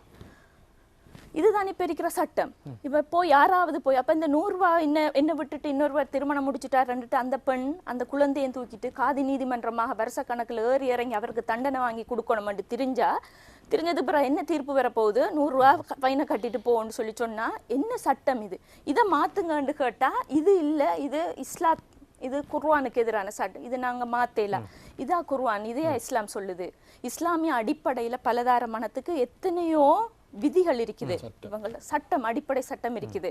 நீதியாக நடத்த வேணும், சமனாக நடத்த வேணும். எப்ப நீதியை நியாயமாக நடத்த இயலாதோ அவனுக்கு நிச்சயமாக அந்த ஆணுக்கு பலதாரமான இன்னொரு திருமணம் முடிக்க இயலாது. அதையும் விட முதலாவது ஒரு குடும்பத்தை ஒழுங்கா வச்சு நடத்த இயலாண்டா நீங்க ஒன்றே முடிக்க இயலாது, நீங்க நோன்பு பிடிங்கன்னு சொல்லி ரசூலுல்லாஹ் சொன்னாங்க. அப்ப ஒன்றே முடிக்க இல்லாம இது என்ன செய்யறது, முதல் மனைவியை பாக்குறல்ல, பிள்ளைகளை பாக்குறல்ல, 2வது திருமணத்தை முடிச்சுட்டு 3வது திருமணம் முடிச்சுட்டு அதன் மூலமாக பிள்ளை. அப்ப முதல் மனைவி பிள்ளைய பாக்குறல்ல, எப்படியோ புதுசா வர இள மனைவி 2வது மனைவியில தான் கூட ஆசை, அவங்களே சொல்லுவாங்க. இங்கே தங்குறது முதல் மனைவிட்ட போறல்ல, பராமரிப்பு செலுத்துறல்ல. அப்ப பிள்ளையில காசை கேட்டு காதி நீதிமன்றத்துக்கு போனா இவர் சொல்ற எனக்கு இன்னொரு குடும்பம் இருக்கு, நான் எத்தனை குடும்பத்தை பாக்குறேன். அப்ப பாக்குறேன்டா நீங்க ஏன் கல்யாணம் முடிக்கிறீங்க? யாரு முடிக்க சொன்னது? அப்ப அதுக்குரிய ஏற்பாடு இஸ்லாத்துல உங்களுக்கு அனுமதி இருக்குன்னு பாக்குற நீங்க, இஸ்லாத்துல அதுக்குரிய வரையறை இருக்குது, நிபந்தனை இருக்குது, அதை பூர்த்தி செய்தா தான் நீங்க இன்னொண்ட முடிக்கலாம்ங்கிறத பாக்குறீங்களா? அதே அல் குர்ஆன்ல சொல்லுது. பிறகு சூரா நிசால 129 வசனத்துல சொல்லுது, நீங்க எவ்வளவுதான் முயற்சி செஞ்சாலும் உங்களால சமனா நடத்த இயலாது. ஒண்ட முடிச்சுட்டு இன்னொரு மனைவி நீங்க அந்தரத்துல தொங்க விட்டா போல ஆக்கிறாதீங்க என்று அல் குர்ஆன் சொல்லுது. அதை ஒருத்தரும் பாக்குறல்ல. ரசூலுல்லா அவங்களோட சுண்ணத்துன்னா ரசூலுல்லா உதாரணத்துக்கு சொல்லுவோம், ரசூலுல்லா அவங்க முதல் மனைவி கதீஜா நாயகி அவங்க உயிரோடு இருக்கும் பொழுது இன்னொரு மனைவியை முடிக்கவே இல்லை, இல்லை தானே? அப்போ தன்னை முதல் மனைவி உயிரோடு இருக்கும் பொழுது நான் இன்னொரு திருமணம் முடிக்க மாட்டேன்னு சொல்லி யாராவது இந்த பலதார மனத்துக்கு சப்போர்ட் ரசூலுல்லாட வழி அல்லாஹ் எனக்கு அனுமதிச்சென்று யோசிக்கிறாங்களா? சரி, பலதார மனம் அனுமதி வழங்கப்பட்டது விதவைகளுக்கு வாழ்வளிக்கிறதுக்காகவும் அந்த பிள்ளைகள் தந்தைகள் இழந்த பிள்ளைகளுக்கு பராமரிப்பு கொடுக்கணும். ஏன்னா அந்த சமுதாயத்தில் நிறைய குழந்தைகள் இருந்தது ஒரு குடும்பத்தில். அப்போ ஆண்கள் யுத்தத்தில் அவங்க இறந்த நேரத்தில் அவங்களோட வாழ்வளிக்கிறதுக்காகத்தான் இந்த உரிமை கொடுக்கப்பட்டதுன்றது வரலாறு. இன்றைய காலத்தில் யாராவது பலதாரம் முடிக்கிறவங்க நான் விதவைக்கு வாழ்வளிக்க போகிறேன், பிள்ளைகளுக்கு பாவம் அவங்க 3 பிள்ளையோட கஷ்டப்படுற வாழ்வளிக்க போகிறேன்னு சொல்கிறாங்களா? சரி, ஒரு விதவையையும் 3 பிள்ளையோட கஷ்டப்படுறவையும் நீங்கள் முதலாவது திருமணமாகவே செய்யலாமே உங்களுக்கு அவ்வளோ நல்ல மனசு இருந்தா, அப்படி யோசிக்கிறீங்களா? அதுவும் இல்லை. ஏன் அப்போ உங்களுக்கு நல்ல வாசியான நல்ல வசதியாக சந்தர்ப்பங்களை இஸ்லாத்திர அடிப்படையை எடுத்து வச்சுட்டு நீங்கள் அனுமதியை மட்டும் பார்த்துட்டு முஸ்லீம் இப்போ விவாகரத்து சட்டத்தில் அந்த நிபந்தனைகளை கொண்டு வர்றதுக்கு ஏன் விடுறீங்க? இல்லை, அது இஸ்லாம் இல்லையா? மலேசியாவில், இந்தோனேஷியா, எகிப்து எல்லா நாட்டிலையும், ஈராக் எல்லா அரபிய நாடுகளையும் வரையறை இருக்குது. நீங்கள் காதி நீதிமன்றத்திட்ட போய் உங்களோட பொருளாதார வசதி எல்லாம் நிரூபித்து முதல் மனைவி பிள்ளைகள படிப்பு செலவு, மருத்துவ செலவு, சகல செலவுகளையும் செய்கிறதுக்கு உங்களுக்கு பொருளாதார வசதி இருக்குது, நீங்கள் சமனாக நடத்துகிற தகுதி உங்களுக்கு இருக்குதுன்னு காட்டினா மட்டும்தான் நீதிமன்ற அனுமதியோட நீங்க 2வது திருமணம் முடிக்கலாம். இங்க பாருங்க இவ்வளவு காலக்குரிய விஷயம் என்னவா இருக்கிறது, கொண்டே போஸ்டர் ஒட்டுற வேலை மட்டும்தான் நீங்க எங்கட காதி நீதிமன்றத்துக்கு கொடுத்திருக்குது. அப்ப பிறகு எங்க இதுல நீதியை நியாயத்தையும் தர்றது? இஸ்லாத்திர அடிப்படையே நீதி இல்லையா? அப்போ எங்கட பெண்கள் பாதிக்கப்படுறாங்க, அதை மாற்றுவோம்பாங்க, அதுக்கு செய்வோம்னு சொல்லி சொன்னா பெண்களை பற்றினா அக்கறை இல்லை, எங்கட சமூகத்திற மேன்மையை பற்றினா அக்கறை இல்லாத சமூகமாக தான் நாங்கள் இருக்கிறோம். நிறைய விடயங்கள் பேச இருக்கிறது. நேரம் தொடர்பான விடயம், இந்த திருமண பதிவுகள் இலங்கையிலே நடைபெறுகின்றது. இந்த திருமண பதிவுகளிலே இஜாப் கபுல் என்று சொல்றது ஒரு ஒப்பந்தம் தான். இது ஆஃபர் அண்ட் அக்செப்ட் என்று சொல்ற ஒப்பந்தம். இந்த ஒப்பந்தங்களிலே கண்டிஷன் என்ற ஒரு விடயம் இருக்கின்றது, நிபந்தனைகள் போடலாம். ஆனால் நான் அரபு நாடுகளுடைய பல விவாக பதிவுகளை நான் பார்த்திருக்கின்றேன். அதில் ஒரு இடத்துல ரீதியில் வருகின்ற பொழுது நிபந்தனைகள் என்று இருக்கும். அதில் 1, 2, 3 நிபந்தனைகள் விதிப்பாங்க. எனவே அவ்வாறான நிபந்தனைகள் விதிக்கக்கூடிய திருமண பதிவாக எங்களுடைய பதிவுகள் மாற்றப்பட்டால், திருமண பதிவுகள் மாற்றப்பட்டால் அந்த இடத்திலே அந்த திருமணம் செய்கின்ற பெண்ணுக்கு உரிமை இருக்கின்றது, என்னுடைய வாழ்நாளில் நீங்கள் 2ஆம் கல்யாணம் முடிக்கக்கூடாது என்று ஒரு நிபந்தனை போடுவது. அப்படி நிபந்தனை போட்டால் அவர் உண்மையாக முடிக்கக்கூடாது. அது ஒரு அப்படின்னா திருமணம் இல்லாமல் போயிடும் நிபந்தனை முறைப்பண். அவ்வாறான ஒரு மாற்றத்தை கொண்டு வரலாம் என பலர் இதுக்கு ஒரு செய்கின்றார்கள். அது ஒரு நல்ல ஒரு விடயம், அதை பற்றி நாங்கள் ஆராயலாம். அதுவும் ஒரு கட்டாயம் ஆராயப்பட வேண்டிய ஒரு விடயம். இன்றைய பள்ளிக்கூடம் நிகழ்ச்சியில் திருமண விவாகரத்து சட்டமும் சீர்திருத்தத்தின் தேவையும் என்கின்ற தலைப்பில் நாங்கள் பேசிக்கொண்டிருக்கிறோம். குறைந்த நேரம் தான் இருக்கிறது. மௌலவி, இப்பொழுது நான் உங்களிடம் வருகின்றேன். இந்த கைக்கூலி விடயம், அதே நேரத்தில் இந்த சொத்துக்கள் தொடர்பான விடயங்கள், கைக்கூலியும் கூட சொத்து விடயத்தில் மிக முக்கியமான ஒரு பிரச்சனையாக இருக்கின்றது. 1990ஆம் ஆண்டு நீங்கள் 51க்கு பிறகு திருத்தங்கள் இல்லை என்றீர்கள். 90ஆம் ஆண்டு திருத்தப்பட்டது, சிறிய திருத்தங்கள் மேற்கொள்ளப்பட்டன. அதிலே இந்த கைக்கூலியை கூட ஒரு முக்கியமான ஒரு கிஃப்டாக சொல்லப்பட்டிருக்கிறது. ஆனால் அந்த பதிவிலே கைக்கூலி எழுதப்படுகிறதா, அல்லது ஒரு திருமண முறிவு விவாகரத்து ஏற்படுகின்ற போது அது மீள பெண்களுக்கு பெற்றுக் கொடுக்கப்படுவதற்கான ஏற்பாடுகள் இருக்கின்றனவா என்பது தொடர்பாகலாம் பல்வேறு சர்ச்சைகள் இருக்கின்றன. இதனை நீங்கள் எப்படி பார்க்கின்றீர்கள்? அது விவாகரத்தின் போது நடைபெறும். அதற்கு முன்னால் ஒரு சிறிய அவகாசம் இந்த பலதார மனத்தை பற்றி 2 குர்ஆன் வசனங்கள். ஒரு குர்ஆன் வசனம் சொல்லுகின்றது, உங்களால் முடிந்தால் நீங்கள் 2ஓ 3ஓ நீங்கள் முடித்துக் கொள்ளுங்கள், ஆனால் நீங்கள் அல்லாஹ்வை பயந்து கொள்ளுங்கள். அல்லாஹ் பொதுவாக குர்ஆனில் இப்படி அந்த இறுக்கமான விடயங்கள் வரக்கூடிய இடத்திலே அல்லாஹ்வுடைய வரம்பை மீற வேண்டாம் என்று கண்டித்திருக்கின்றான். 2வது குர்ஆன் வசனம் சொல்லுகின்றது, எப்படியும் உங்களுக்கு கஷ்டம், அது சமநீதியாக கொண்டு போகிறது கஷ்டம். இதில் மிக முக்கியமான ஒரு விடயம், பௌதீக வளங்கள் செஞ்சு கொடுக்கணும், இல்லறம், உடை, இதெல்லாம். அதே போன்று இன்னும் ஒன்று அந்த அன்பு. சகோதரி சொன்னது போன்று ஒரு நாளும் அதை செய்ய இயலாது. திருமணம் முடித்ததுக்கு பின்னால் முதலாவது மனைவி கிட்ட போகிற தேட்டம் அப்படியே குறைஞ்சி அது பின்னால் தான் போகுது. குர்ஆன் சொன்ன விடயம் எப்படி விதவைகளுக்கு வாழ்க்கை அளிக்கிறது, இப்படியான விஷயங்கள் தானே குர்ஆன் சொல்லிக்குது. ஆனால் இன்றைக்கு காதி நீதிபதி இடத்துல கேட்டு பாருங்கள், மன்னிக்கோணும், இந்த பலதார மனத்தை கூடுதலாக செய்கிறது ஐஆர்சிக்காரர்கள். நான் பிழையாக இருந்தால் மன்னிக்க வேண்டும், நான் நீதிமன்றத்தில் இருக்கின்றேன், இவர்களோடு இருக்கின்றேன். அல்லாவை பயந்த அல்லாஹுக்காக வேண்டி நான் இதை செய்தேன் என்று சொல்லி இதுவரையிலும் இந்த கடந்த 2.5 வருடங்களிலும் நான் அப்படி ஒரு ஒரு கேஸை கூட நான் ஹேண்டில் பண்ணவில்லை. முதல் திருமணத்திற்கு பின்னால் 2வது திருமணத்தை எப்படி முடித்திருக்கிறாங்க? லவ், காதல். அதே சமயத்திலே அந்த 2வது திருமணம் செய்த அந்த பெண்ணுக்கும் அது தெரியும், இவர் ஏற்கனவே திருமணமானவர். நாம் அந்த பக்கத்தையும் பேச வேண்டும். அவர்களும் இதில் குற்றவாளிகள். அவர்கள் தெரிந்து கொண்டு தான் இந்த விடயத்தை செய்கிறார். எனவே இந்த பலதார மனத்தில் சார் சொன்னதை போன்று இந்த பள்ளிகளிலே அவற்றை அந்த விண்ணப்பங்களை தொங்க விடாவிட்டால் என்னுடைய சொந்த கருத்து, ஜும்மாவுக்கு பின்னால அறிவிங்க, மைக்ல ஜும்மாவுக்கு பின்னால் அறிவிங்க, இவர் 2வது கல்யாணம் முடிக்க போறாரு, இதுல ஒப்ஜெக்ஷன் இருந்தா இவர் இதுக்கு தகுதியானவரா இல்லையான்றதை சொல்லணும். இப்படி ஏராளமான விஷயங்கள் சொல்லணும். இப்பொழுது மஸ்ஜித் ஃபெடரேஷன் இருக்கின்றது. ஒரு ஜும்மா பள்ளிக்கு கீழால் எத்தனையோ பள்ளிகள். இந்த ஃபெடரேஷன்களுக்கு அறிவித்தல்களை கொடுத்து இதை எப்படியாவது ஒரு சிஸ்டமேட்டிக் திருமணம் முடிப்பதாக இருந்தால் என்னத்துக்கு இவர் தகுதியானவராக, குறைந்தது ஒரு 2-3 மாதங்கள் அவரை பற்றி அப்சர்வ் பண்ண வேண்டும். இதற்கென்ன ஒரு குழு இருக்க வேண்டும். எனவே இதை தான் செய்ய வேண்டுமே தவிர நாம் இன்னும் நொண்டிச்சாட்டுக்களை சொல்லிக்கொண்டு இது செய்ய முடியாது என்ற அந்த இடத்தில் இருக்கக்கூடாது என்பதை சொல்லிக்கொண்டு கைக்கூலி விடயத்தை நீங்கள் மீளப்பெற முடியாதா என்று கேட்டீர்கள். அதில் 2 விடயங்கள் இருக்கின்றது. ஒன்று, கணவன் மனைவியை தலாக் சொல்ல வருகின்றார். கணவன் மனைவியை தலாக் சொல்ல வரக்கூடிய நேரத்திலே அந்த இடத்திலே மனைவிக்கு அவர் நன்கொடையாக மகர் கொடுத்திருக்கின்றார். இந்த மகரை ஒருபோதும் எடுக்க முடியாது. மகரை ஒருபோதும் எடுக்கவே முடியாது. மகரோடு அவர் எல்லாம் செய்தாரோ ஒன்றையுமே எடுக்க இயலாது. ஆனால் 101 ரூபாவும் 1001 ரூபாவுமாகத்தான் அதை மட்டுப்படுத்தி வைத்திருக்கிறோம். அதிலும் இவர்கள் நிறைய நபி அவர்களையும் ஹதீஜாவையும் சேர்த்து சொன்னார்கள். அதில் பாருங்கள், ஹதீஜா அம்மையாரை நபி அவர்கள் திருமணம் முடிக்கக்கூடியதில் கொடுத்த மகர் 20 மாடுகள். இன்றைக்கு கணக்கு வச்சு பாருங்க, அந்த காலத்துல 20 மாடுகள் மகரா கொடுத்தா எவ்வளவு மகர் கொடுக்கணும். ஆனா இன்றைக்கு என்ன நடக்குது? வாங்குற மட்டும் அங்கேருந்து வாங்கி கொண்டு இப்போ அந்த 101 ரூபாய் மாறி 1001 ரூபாய் என்ற லெவலுக்கு வந்து. எனவே இது மிக மிக மோசமான விடயங்கள். அதாவது ஒவ்வொருத்தர் என்னுடைய சொந்த கருத்து, ஒருவர் பாடசாலை கல்வியை முடித்து விட்டு அவர் தொழில் செய்ய ஆரம்பிக்கக்கூடிய காலத்தில் இருந்தே அவர் மனைவிக்கு மகர் கொடுக்க வேண்டும் என்று பணம் சேர்க்க வேண்டும். மனைவிக்காக வேண்டி வீடு கட்ட வேண்டும், நாம் திருமணம் முடித்து நான் தனி குடித்தனம் இருக்க வேண்டும் என்ற பிளான் அவரிடத்தில் இருக்க வேண்டும் என்று அது ஒன்றும் இல்லை. எனவே அந்த கைக்கூலியுடைய விடயத்திலே தலாக், கணவன் மனைவிக்கு காதி நீதிமன்றத்திலோ அல்லது எங்கோ தலாக் சொல்வதாக இருந்தால் மகரை மீளப்பெற முடியாது. இன்னும் ஒரே ஒரு முறை இருக்கின்றது ஹுல்ன்.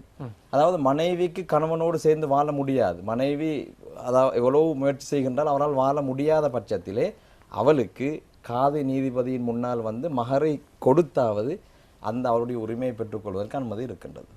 இன்னும் ஒரு விடயம், அதாவது இந்த கைக்கூலி சீதனம் என்ற பெயரிலே பெரும்பாலும் நாங்கள் இந்த மிம்பர்களிலே பேசப்படுவதை பார்க்கின்றோம். உலமாக்கள் பேசுகிறார்கள் சீதனம் வாங்கக்கூடாது, ஹராம் என்ற விடயங்கள் சொல்லப்படுகின்றன. பெரும்பாலும் நம் இலக்கியங்களிலும் கூட சிறுகதையாக இருக்கலாம், கவிதையாக இருக்கலாம், சீதன ஒழிப்பு தொடர்பாக எழுச்சி கவிதைகள், எழுச்சி சிறுகதைகளை எல்லாம் நாம் பார்க்கின்றோம். அதே நேரத்தில் குறித்த மௌலவிமார் தான் இந்த விவாகத்தை செய்து வைக்கின்றார்கள்.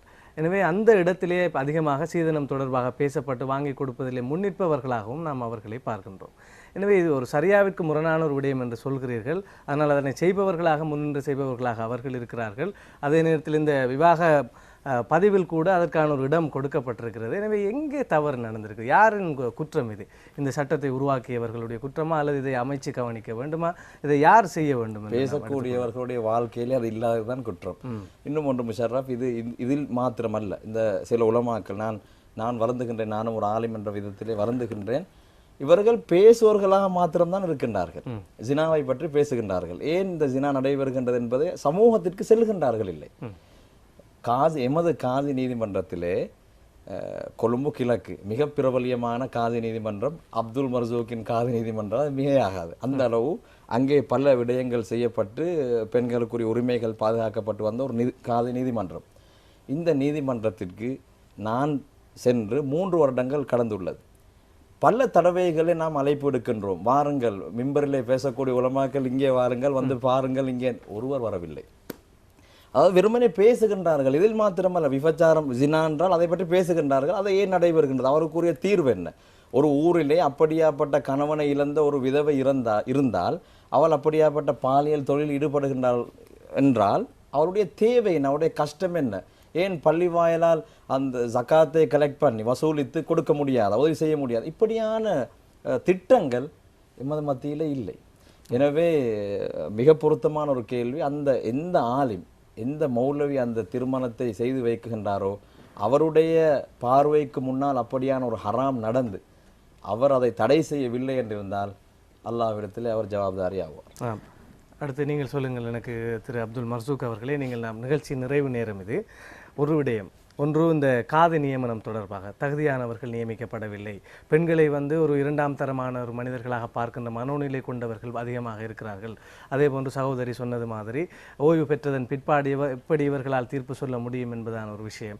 இப்படி இந்த காது நியமனத்திலே தகுதியற்றவர்கள் நியமிக்கப்படுகிறார்கள் என்பதான ஒரு பலமான குற்றச்சாட்டு முன்வைக்கப்படுகிறது.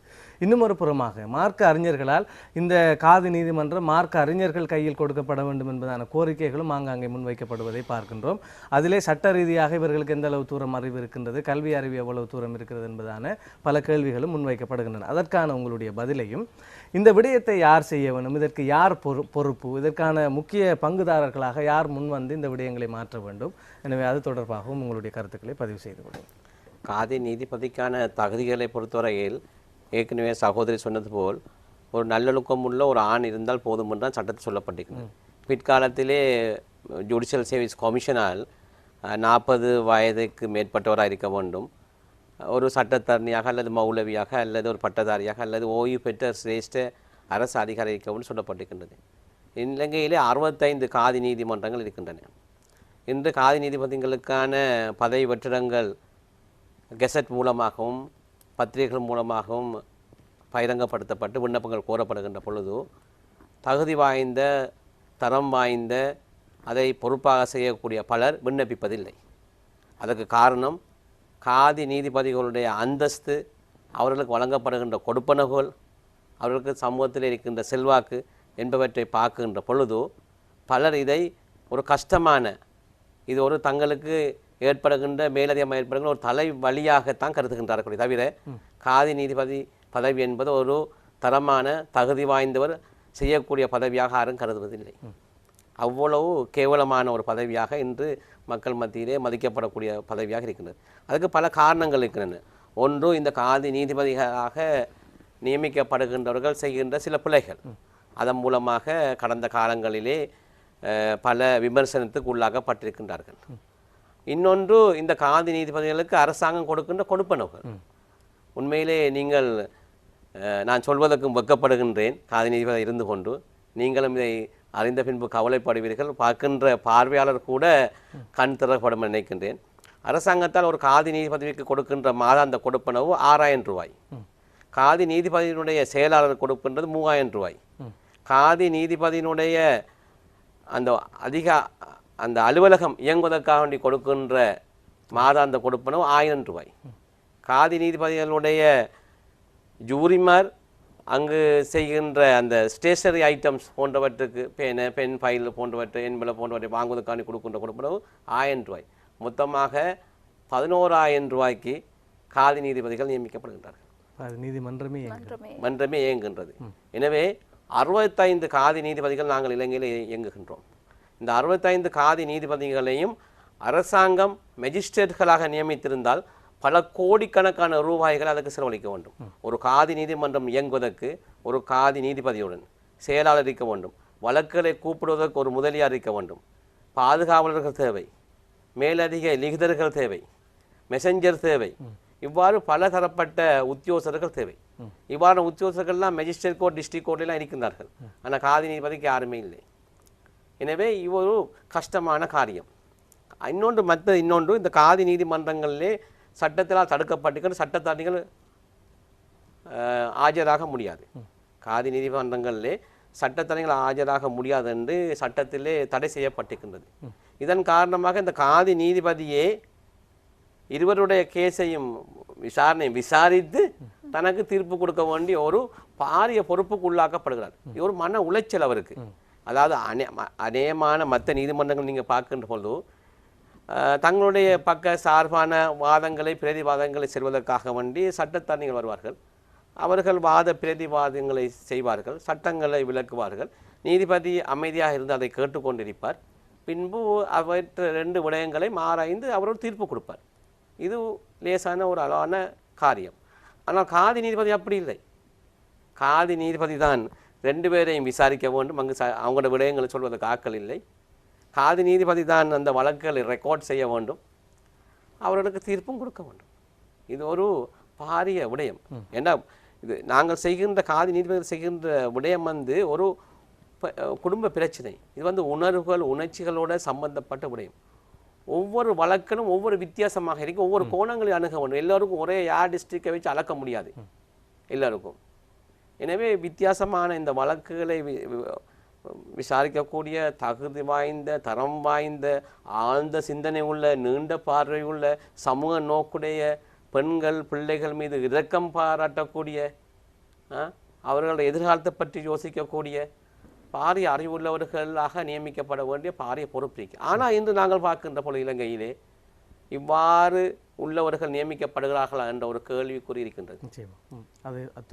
அத்தோடு உலமா இலங்கையில் இருக்கின்ற ஜம்மியத் உலமா ஒரு கோரிக்கையை எப்பொழுதுமே முன்வைத்து வருகிறார்கள்.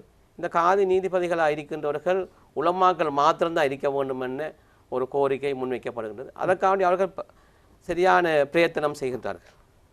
ஆனாலும் இலங்கையில் இருக்கிற 65 காதி நீதிபதிகள் நீங்கள் பார்க்கின்ற பொழுது ஏறக்குறைய 25 பேர் தான் உலமாக்கள் இருக்கின்றார்கள். ஏனையவர்கள் 5-6 சட்டத்தரணிகளும் மற்றது பட்டதாரிகள் ரிட்டையர் பண்ண கவர்மெண்ட் சர்வெண்ட் அப்படியான ஆட்கள் தான் இருக்கின்றார்கள். உலமாக்களுக்கு செய்ய முடியாதென்று இல்லை, செய்ய முடியும். ஆனாலும் இங்கே இருக்கின்ற பிரச்சனை இலங்கையில் இருக்கின்ற நடைமுறையில் இருக்கின்ற ஒரு சட்ட கோவையின் அடிப்படையில் தான் நாங்கள் இதை செய்கின்றோம். எனவே இது சட்டத்துக்கு உள்ளாக்கப்படுகின்றது. காதி நீதிபதி கொடுக்கின்ற தீர்ப்பு காதி நீதிபதிகளுக்கு மேல் இருக்கின்ற காதி சபைகள் என்பது மேன்முறை செய்யப்படலாம். அங்கு மேன்முறை செய்யப்பட்டு அங்கும் சரியான தீர்ப்பு வழங்கப்படவில்லை என்று கருதுகின்ற பொழுது அந்த நபர்களில் ஒருவர் வழக்காளியோ எதிராளியோ மேல் நீதிமன்றத்திலே அப்பீல் கோர்ட்டிலே போகலாம். அப்பீல் கோர்ட்லேருந்து சுப்ரீம் கோர்ட்டுக்கு போகலாம். அங்கெல்லாம் பார்க்குவது சட்டங்கள் சரியாக உள்வாங்கப்பட்டிருக்கின்றதா, சட்டத்தில் சொன்னபடி இந்த பிரமாணங்கள் பின்பற்றப்பட்டிருக்கின்றதா, எல்லா விடயங்களும் ஒழுங்கான முறையில் இருக்கின்றதா பார்ப்பார், சட்டத்தை தான் பார்ப்பார்கள்.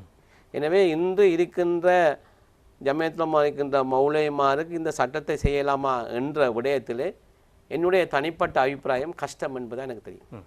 நான் காதி நீதிபதி நியமிக்கப்பட்டும் கூட எனக்கு 6-7 மாதங்கள் சென்றது இந்த சட்டத்தில் உள்ள ஒவ்வொரு சரத்துக்களையும் நான் வாய்த்து விளங்கிக்கொள்ளும். இப்பொழுது எனக்கு இது தன்னிப்பாடாக இருக்கின்றது. இருந்தாலும் இவற்றை நான் உள்வாங்கிக் கொண்டு, நான் சட்டத்தனியாக இருந்தும் இந்த விடயங்களை உள்வாங்கிக் கொண்டு இவருடைய நடைமுறைகளை வாய்த்து கொண்டு இதுக்கு ஏற்கனவே வழங்கப்பட்ட தீர்ப்புகள் போன்றவற்றையெல்லாம் நான் படித்து அறிவதற்கு எனக்கு 6-7 மாதங்கள் சென்றன.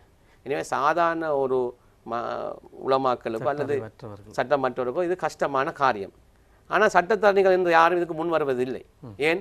அவர்கள் தொழில்களை விட்டுவிட்டு இதற்கு அவர்கள் 11,000 சம்பளத்துக்காக செய்வதில்லை. எங்களை போன்ற ஒரு சில சட்டத்தரணிகள் செய்கின்றார்கள்.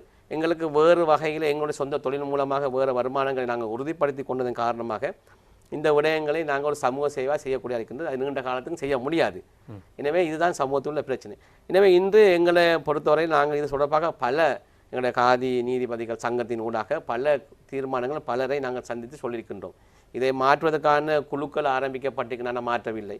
அரசியல்வாதிகளாக இருந்து கடந்த காலத்திலே எங்களுடைய நீதி அமைச்சராக எங்களுடைய முஸ்லீம் அரசியல் தலைவர் ஒரு இருந்தால் அவரை நாங்கள் பலமுறை சந்தித்து நாங்கள் வேண்டுகோள் விடுத்தோம் இதை மாற்றி அமைக்க சொல்லி. அவருடைய காலத்தில் எதுவுமே செய்யவில்லை. உங்களுக்கு தெரியும், உங்களுக்கு நீங்கள் மிகவும் கவலைப்படுவீர்கள், காதி நீதிபதிகளுக்கு இன்று அடையாள அட்டை கூட இல்லை. அந்த அளவு காதி நீதிபதிகள் பின்தள்ளப்பட்டிருக்கின்ற பொழுது இந்த பதவிகளை எடுப்பதற்காக வேண்டி சமூகத்தில் இருக்கின்ற தகுதி வாய்ந்த திறமை வாய்ந்தவர்கள் வருவது மிகவும் கஷ்டமாக இருக்கின்றது. இதுதான் காரணம். இறுதியாக நீங்கள் சொல்லுங்கள் சகோதரி. இப்பொழுது இந்த பிரச்சனையை தீர்ப்பதாக இருந்தால் நான் நினைக்கின்றேன் இது தொடர்பாக ஒரு நூல் கூட உங்களால் எழுதப்பட்ட நூல் ஒன்று கூட இருக்கின்றது. மிகவும் பிரயத்தனப்பட்டு கொண்டிருக்கின்றீர்கள். இந்த சட்டத்திலே ஒரு திருத்தம் கொண்டு வர வேண்டும், ஒரு சரியான முறையில் இது அமைக்கப்பட வேண்டும். இறுதியாக நீங்கள் கூறுகின்ற அறிவுரை, அது நிகழ்ச்சியை பார்த்து கொண்டிருப்பவர்களாக இருக்கலாம் அல்லது சட்டத்தை திருத்துவதற்கான சக்தி வாய்ந்தவர்களாக இருக்கலாம், அவர்களுக்கான உங்களுடைய அறிவுரை என்ன? அறிவுரை என்று சொல்கிறத விட வேண்டுகோள் என்று சொல்லி முன்வைப்பேன். உண்மையில் இந்த முஸ்லீம் தனியார் சட்டம் திருத்தப்படுறதுக்கான வேண்டுகோள் மிக நீண்ட காலமாக பலவித பெண்ணிலைவாதிகள் என்று தான் சொல்லணும். அடிப்படையில் அவங்களால விடுக்கப்பட்டு வந்துடுது. 1986 இதற்கான போராட்டம் தொடங்கிட்டது. அது தனிப்பட்ட குழுக்களாகவும் சரி எத்தனையோ பரிந்துரைகள் முன்வைக்கப்பட்டது. ஆனால் இன்றைக்கு 2015 வரையும் இன்னும் எத்தனையோ வேண்டுகோள் விடுக்கப்பட்டும் இந்த பரிந்துரைகள் கவனத்தில் எடுக்கப்படவே இல்லை. இப்போ காதிகள்ற நிலையில இருந்து பெண்கள்ற நிலை, சிறுவர்கள்ற நிலை, அதே போல் இஸ்லாமிய அடிப்படை என்னவோ அந்த அடிப்படையில் இந்த முஸ்லீம் சட்டத்தை மாற்றுங்க. ரைட், இவங்க சொன்ன மாதிரி, மௌலவி சொன்னது மாதிரி இஸ்லாமிய அடிப்படைகளுக்கு எத்தனையோ பொருள்கோடல்கள் இருக்குது. அந்த பொருள்கோடல்களில் ஒரு பெண்ணையும் ஒரு பெண்ற நிலையை மேம்படுத்துகிற வகையில் அந்த இஸ்லாமிய பொருள்கோடலை செய்யலுமாக இருந்தால் நாங்கள் ஏன் அந்த பொருள்கோடலை செய்யக்கூடாது? ஆக குறைந்த வயதில்லை, ஓகே, இதுதான் பருவ வயது தான் என்று இருந்தால் அது அந்த பிள்ளையை பாதிக்குமாக இருந்தால் ஏன் நாங்கள் எங்களோட சமூகத்தின் மேம்பாட்டை முன்னோக்காக வைத்து ஏன் அதனை நாங்கள் இஸ்லாத்தில் அதுக்கு இடம் இல்லையா? அப்படி இஸ்லாத்தில் இடம் இருக்கிற சந்தர்ப்பங்கள் எல்லாத்தையுமே நாங்கள் அடையாளம் கண்டிருக்கிறோம். அப்படி எடுத்து விரிவான பொருள்கோடல் அடிப்படையில் பெண்களதும் பிள்ளைகளையும் எங்களோட சமூகத்தில் நலனை முன்னேற்ற வகையில் இந்த பொருள்கோடலை ஏற்றுக்கொண்டு அதற்கு நிச்சயமாக உழைக்க வேண்டியது எங்களோட சமூகம். முதலாவது நாங்கள் அந்த அடிப்படையில் எல்லா மட்டத்திலையும் இதை பற்றி கலந்துரையாடி வருகிறோம். நிறைய பேர் இதற்காக வேலை செய்கிறாங்க. பேர் குறிப்பிட்டு சொல்கிற அளவில் இல்லாத அளவுக்கு நிறைய பேர் வேலை செய்கிறாங்க. பேர் குறிப்பிட்டு சொல்ல இல்லாத அளவுன்னு சொல்லும் பொழுது அவ்வளோ நிறைய பேரை அவ்வளோ முக்கியத்துவம் வாய்ந்தவங்களாக இருக்கிறாங்க.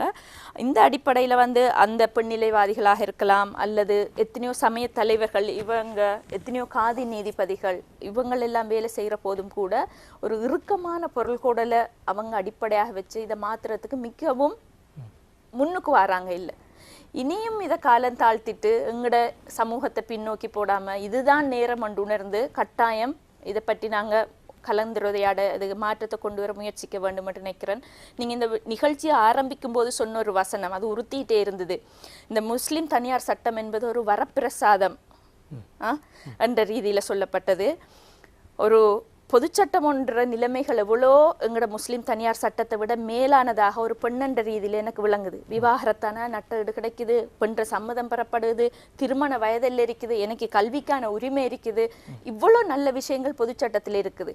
என்ன பாதிக்கிற விதமாக தான் அவ்வளோ தனியார் சட்டத்துக்குள்ள இந்த இஸ்லாமிய விதிகள் எல்லாம் பிழையாக பொருள்கோடல் செய்து உருவாக்கப்பட்டிருக்குது. இது மனிதனாக்கிய சட்டம். அப்போ இந்த தனியார் சட்டத்தை நான் ஒரு முஸ்லீம் பெண், எனக்கு இது அப்ளிகபிள் ஆகும், எனக்கு பொருத்தமாக வருமெண்டா நான் இதை வரப்பிரசாதம் என்று சொல்லுவேனா? கட்டாயம் சொல்ல மாட்டேன். அப்போ யார் இதை வரப்பிரசாதம் என்று சொல்லிட்டு இருக்காங்க? அதை வரப்பிரசாதமாக பார்க்குறாக்கள். 4 கல்யாணம் முடிக்கலாம், தலாக் தலாக் தலாக் கண்டுட்டு போயிட்டே இருக்கலாமா அவங்க? அப்போ யார் இதை மாற்றுறதுக்கு முன் வரணும்? அந்த வரப்பிரசாதமாக நினைச்சு இல்லை இது பிழையான விஷயம், அது உண்மையில வரப்பிரசாதமாக இருக்குமெண்டா அது இருக்கிற சட்டத்தை விட இன்னும் மேலானதாக இருந்தால் மட்டும்தான் அது வரப்பிரசாதம். இல்லாட்டி அது ஒரு அந்த அளவுக்கு எங்களோட சட்டத்தை நிச்சயமாக கொண்டு வர வேணும் என்றதுதான் என்ற வேண்டுகோளாக இருக்குது. அதுக்காக நாங்கள் முஸ்லிம்கள் எல்லாருமே சேர்ந்து உழைக்க வேணுமென்றது என்ற நிச்சயமாக இந்த நிகழ்ச்சியை ஆரம்பிக்கின்ற போது நான் கூறிய விடயம் என்னவென்றால் எங்களுடைய சுதேசம், எங்களுடைய கலாச்சாரம், எங்களுடைய மதங்கள் கூறுகின்ற விடயங்களை உள்ளடங்கலாக ஒரு சட்டத்தை நீங்களே உங்களை ஆண்டு கொள்ளுங்கள் என்று தருகின்ற அந்த விடயம் ஒரு வரப்பிரசாதம். அதை இப்போதும் நான் உறுதிப்பட சொல்வேன். அதில் உள்ள குறைபாடுகளை உருவாக்கியதும் நாம், நடைமுறைப்படுத்துவதும் நாம், எம்மை நாம் திருத்திக் கொள்ள வேண்டும் என்பதுதான் இந்த கலந்துரையாடலினுடைய மிக முக்கிய நோக்கம் என்பதையும் கூறிக்கொண்டு அது ஒரு வரப்பிரசாதம், பூரணமான ஒரு வரப்பிரசாதம் என்பதாக நாம் நினைத்து கொள்ளும் அளவிற்கு அதில் மாற்றங்கள் செய்யப்பட வேண்டும் என்பதுதான் என்னுடைய எதிர்பார்ப்பாகவும் இருக்கின்றது. இன்றைய நிகழ்ச்சியில் கலந்து கொண்ட உங்கள் மூவருக்கும் என்னுடைய மனமார்ந்த நன்றிகள்.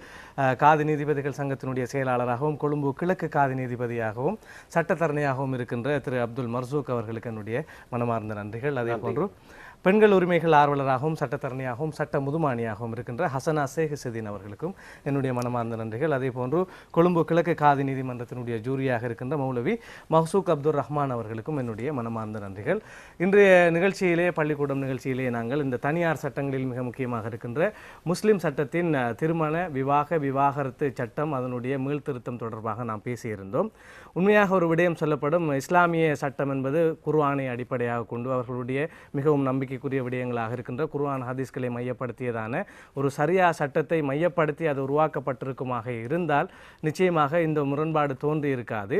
இப்பொழுது இருக்கின்ற இந்த முஸ்லிம் சட்டம் என்பது அதற்கு முரணான ஒரு விடயமாக இருக்கின்றது என்கின்ற போதே சரியாவிற்கு முரணாக இருக்கின்றது என்கின்ற அடிப்படையை முதலிலே இதை மறுப்பவர்கள் புரிந்து கொள்ள வேண்டும். இதற்கு சீர்திருத்தம் தேவையில்லை என்பவர்கள் புரிந்து கொள்ள வேண்டும்.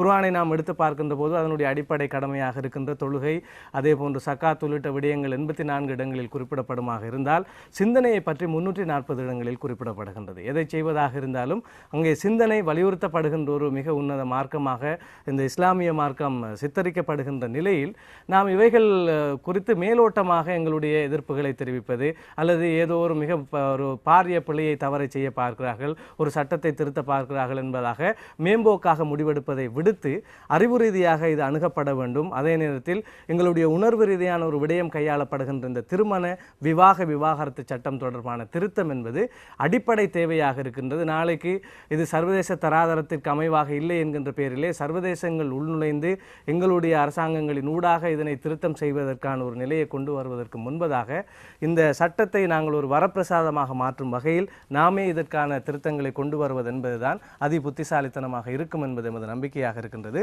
தொடர்ந்தும் இவை குறித்தான விடயங்களை இந்த பள்ளிக்கூடம் பேசும் என்ற உறுதிமொழியோடு இன்றைய நிகழ்ச்சியிலிருந்து நானும் விடைபெற்றுக் கொள்கின்றேன். நன்றி, வணக்கம்.